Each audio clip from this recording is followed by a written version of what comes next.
Hey cycling community, this is Steve Grusis, the Cycling Greek. Today is race test time. Why am I doing this test? Well, I've been working on my climbing, I've been working on my upper intensity, and I have a key climbing race coming in about 5 weeks. Now I do have District Road Race Championships, which is on a flat course. That's going to be happening this coming weekend. In that race, they're combining us with the 60s and the 70s, and obviously I'm in the 65s if you've been watching my channel. While I of course plan to do the best that I can in that race, the races I'm really interested in are the climbing races with the 65s. That's where I can measure myself against the others. I have been doing a massive amount of endurance work, and I finally got structured and consistent with my upper intensity training in the last few weeks. As the stars aligned with my training, this turned out to be a great day in which I could do a test with some really stronger riders. And the cool thing was that there were various levels of stronger riders that I can measure myself against. At the end of the day, this would tell me if I'm on track with my training for the next climbing road race I'm going to be doing in about, again, 5 weeks. On the screen, we are now on the first test section, 1.4 miles with an average 2.5% grade. There was an occasional gap to fill, but everyone pretty much stayed together, at least most of us did. This took me just about 5.25 minutes at 260 watt average. The second test came for me on the undulating climbs leading up to the small town of Prather. Whoever's in the front right now is killing it. I'm riding fourth wheel, and there's a gap developing between Jimmy, who's in back of me, and Kevin, who's in back of him. I am well into zone 5 VO2 max, and that's when Maddie, who was in front of me, is giving up the wheel, so now I have a gap to fill. And fill it I do, but I can feel the hands of fate are starting to write on the wall. All this that you're seeing is happening on what I call the pre-climb, which leads to the first major undulation, and we're still not done with the pre-climb yet. Looking at the video, I think that's Tom in the front. As we hit the shade, the climb starts. I noticed as we were going up that the gap in front of the rider in front of me and Tom is slowly starting to grow. I'm flirting with 400 watts. I'm not looking to go around because if I try to go around, I may go off. All of a sudden, I have no choice. So now I got to try to get up to Tom, which I do. But boy, that cost me a lot of bananas. Upon contact, I slow down to 350 watts and then look for the turnout because that's it. Two of the strongest riders in the group go up ahead, and most of the rest that are just scattered work their way to the front too, at least for a little while. I get my legs going and start into chase mode before I get to the top of that first climb. There's a bit of a step, and then we start on the second climb.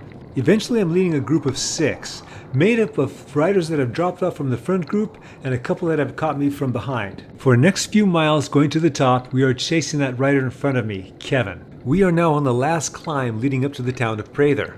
Our group of 6 is whittled down to a group of 4. And not only are we on the last climb, but we're on the last half of the last climb, which is pretty darn steep.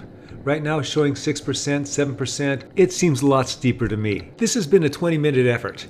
Now, I haven't been in the front the whole 20 minutes. There's a middle section which is flat, so I went to the back and let someone else pull, but when we started climbing again, I went to the front. Last season, I did a lot of FTP tests. This season, I don't think I've done one. In fact, I started off doing one and it kind of blew apart, and so I just went with an estimate of 270 watt calculated FTP. Last year, my calculated FTP was 275, and I recall that was an increase of 3%. Now, this was old guy FTP. Back in the day, my FTP was around 300, 310, and I remember doing a climb at 333 watts for 45 minutes.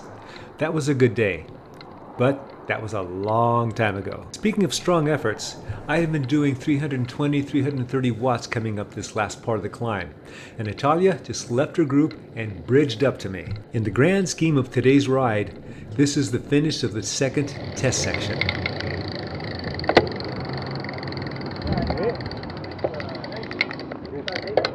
The third test was a major climb, and that came after a little bit of riding after the town of Auberry. This is 12 miles to the top, but I cut it up into 3 sections. The first section is 1.75 mile, and that averages between 6 and 7%. I wanted to save a little bit of energy, but I wanted to keep it fast enough so nobody was passing me, like Kevin is here. After we reach the top of this part, we have about 3/4 of a mile of kind of flat, falls flat. And then the major climb, the major parts, part 2 climb starts, and that's about 5.5 miles. Kevin had sensed that I was getting a little bit weak, so he went to the front, and I had taken a few pedal strokes to get my legs back under me and take a few breaths, and then I started to slowly bring him back in. Got on his wheel by the time we got to the top. Now we're starting on that 6-mile section of the 12-mile climb. I am particularly interested in this because of the two major road races, the climbing road races that I was mentioning earlier, that I'm focusing on. Each of those have 3 and 4 mile climbs, and I think the 3-mile climb is, we do that twice. Typically in the past, I go up that first lap on the 3-mile climb quite strongly, and then I'm sucking wind on the second time up. There are a number of riders on this ride today that are way stronger than me on the climbs, but I want to go fast enough, strong enough, so they're not enticed to come around. Because of that second lap phenomena that I mentioned earlier, I'm interested to see how strong I finish at the end of that 6-mile climb. After that 6-mile portion, the third part is going to be about 4 miles of undulating climbing. And again, because of that second lap phenomenon, I had to also test myself on that last 4-mile undulating section. I am chasing Tom, clearly the strongest rider out there today. On my wheel is Natalia. I don't think I've ever beaten her on a climb. And behind her, I'm not sure, maybe Jimmy. Jimmy's in the same class as Tom. I wish I hadn't turned off my rear camera to save battery, or else I would have heard this a lot better. That alone could have been an indication that my training is going very well. But in actuality, yesterday she flew in from Nebraska after a week of work. So, the jury is still out. For the first 9.5 minutes, about 1.4 mile, I averaged right about my threshold, 270 watts. At least it was my threshold at the beginning of the season. At 16.5 minutes, 2.3 miles, I was down to 255 watt average. It is there where I started to weaken, and Tom and Jimmy passed me up. Everyone else was out of sight. Now, the HRC group, which has some killer climbers in it, they were doing 20 more miles and about 2,500 more feet, so they were being a little more conservative. Keeping in mind that second lap phenomena, I got my legs under me and I started to chase to reconnect with them. But I never got much closer than this. They slowly rode away from me, and I kept them in sight for quite a while. In fact, 3 miles later, you can see them way up ahead as we were approaching the top of the second section. I rode strongly on that third section, the undulating 4-mile section leading to the top, as I did for the route back home, including going for a sprint at the very end, which didn't work out for me. This was a good day, and is showing me that my training is going better than I thought it was going. This coming weekend is Masters District Championships for the road race, and that course is going to be mostly flat, a couple bumps, so not my strong suit. And we're going to be racing with the 60s. For the 4 weeks after that, leading to that first climbing race, I'll be doing some threshold. I hope you enjoyed this video and you got something out of it. As always, remember, comment, like, subscribe. The Cycling Greek.